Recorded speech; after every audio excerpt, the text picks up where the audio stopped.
The Lord has spoken with me this night.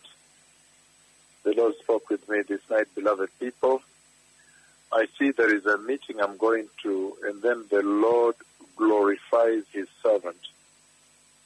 A tremendous amount of glory comes over his servant. The Lord glorifies his servant. There's a meeting I'm going to, and the Lord does glorify his servant. Tremendous glory of the Lord comes like almost like what happened in Helsinki when he totally transfigured his servant, covered him with his glory, white, total glory.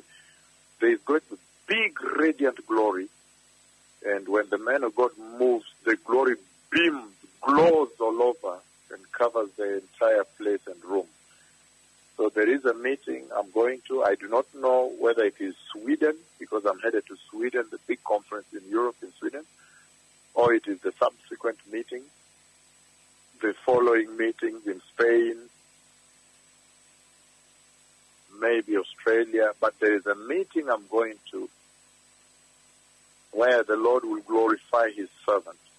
And right now I'm on my way to Sweden. So maybe it is Sweden, or if not Sweden, it is Spain or Australia. But there is a meeting I'm going to where the Lord is going to glorify me totally with pure white glory. And when I walk in, the glory glows, pure white, blinding in fact, glows, it radiates and glows. So these are the times we live in, beloved people. The Messiah is coming. This is the servant about whom the Bible wrote that he would send a messenger to prepare the nations and the people for the glorious coming of the Messiah. So please turn away from all sin and wickedness. Turn away from lies. Turn away from perversion. Turn away from falsehood, corruption, sexual sin. Turn away from the false corruption, the prostitution you see in the church, promiscuity, spiritual promiscuity, where people are born again on Sunday and the other days they are walking nude, dressing of women and men. There's no care. The corruption, the preaching of this, the defiling of the grace of the Lord. Remember the book of Hebrews chapter 6 verses 4 to 6 warns on the abuse of the grace. And remember Hebrews chapter 10 verses 26 to 31 warns on the abuse of the grace you see in the church. And remember 2 Peter chapter 2 verses 19 to 22 warns also on the abuse of the grace. There is only one sacrifice, the blood of Jesus sacrificed on the cross at Calvary. So you cannot abuse it. That is the blood sacrifice that brings the church into salvation, deliverance, and entry into eternity in heaven. I have seen the Messiah come. The prophecies I've given have been fulfilled, including the prophecy of the Lord writing so much text across the sky for me. I say these things in the teachings of the bishop. I say them on radio also.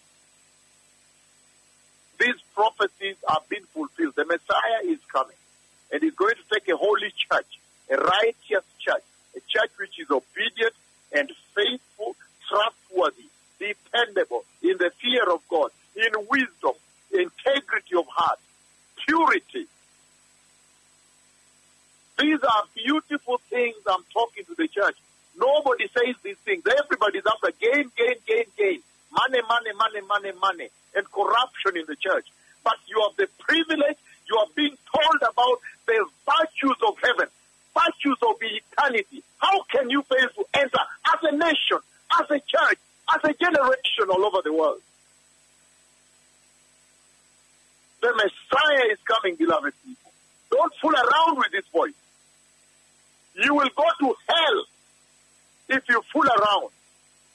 Keep away the wickedness and evil. Choose holiness. Choose righteousness. Choose the fear of God. Integrity. Wisdom. Faithfulness. Obedience. Trustworthiness. Beyond reproach. Above board. Change your dressing. Change the way you dance in the church. Remove immorality from the church.